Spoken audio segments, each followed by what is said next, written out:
迄个即个佛教经典吼，以空中以空理为宗啦的派别啦，叫做空中。如小乘成宝宗有一部经咧叫成宝宗，啊，这成宝宗伊的解释，我咧甲解说成宝，我甲成宝宗的即部的道理啊。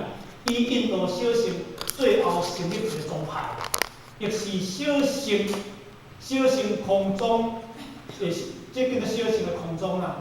但是伊好数，就咱上讲大乘啦，就咱常讲就是讲，参的，因为它是全教会嘛，啊，你看那是一个大圣嘛，吼，大师教大圣一样嘛。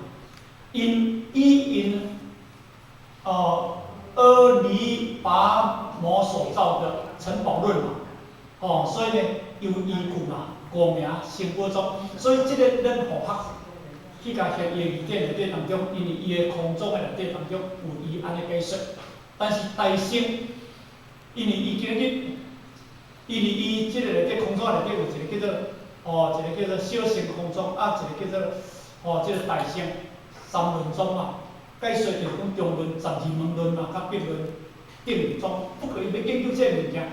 即拢有十二门论，即内底当中有一本书，迄个叫啥物论？即咱互我分啊。即阮若要看过啦，吼，就这物件。